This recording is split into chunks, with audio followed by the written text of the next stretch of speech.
a long season. 32 teams spread out across 4 divisions are vying for a shot at a championship.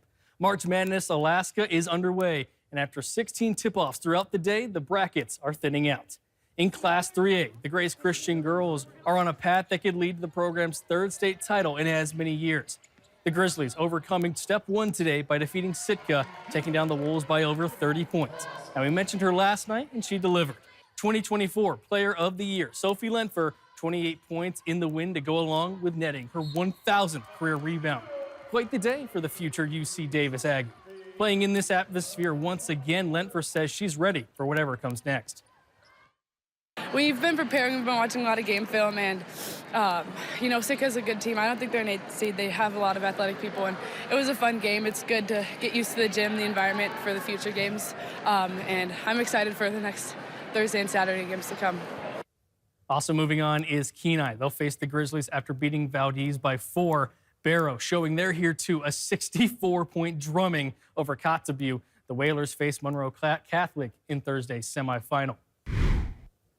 For the 3A boys, the best was saved for last. Nome took the floor against Hutchinson at 6:15 p.m., over 7 hours after the rest of the field.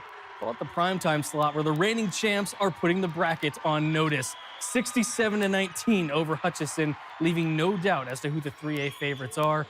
Mount Edgecombe, though, nearly got the best of the Nanooks a season ago. The Warriors will face Sitka for a chance at a 3A rematch. Nome, meanwhile, will have to get through Barrow to make that a reality.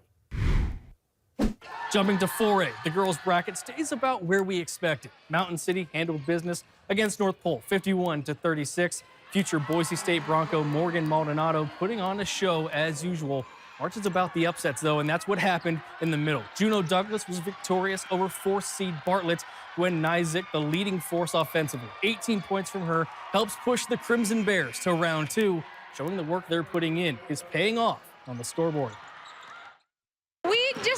We worked so hard together, and we just hustled and put in so much time this season. We are so excited that we get to come here and be challenged by such great teams. If it's a challenge you want, that's what Juno gets in round 2. They'll face top seed Colony on Thursday. Elsewhere, it'll be a battle of the last 2 state champions. Mountain City and Wasilla duel for a trip to the title game in under 48 hours. Grace Christian's first run as a 4A power got off to a shaky start. The Grizzlies are moving on despite falling early to West Anchorage. The Eagles nearly pulling off the first 8-over-1 victory since 2019 when Ketchikan defeated East Anchorage. That same Kings team is advancing too.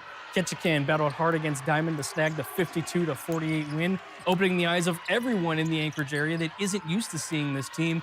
But according to the player of the game, Gage Masson, that's all to their advantage. I think walking up here and no one knowing us just proves us and showing us that we are somebody and we're a good team. Knowing that we're a family, we just get the momentum from that, the energy brings us all together, and I think we can do it. Another upset coming in tonight. Monroe Catholic defeats Wasilla 50-38. Jet McCullough led the way with 23 points. That sets the Rams up with the Thunderbirds. They'll face East Anchorage after the reigning champs took out Palmer 52-35.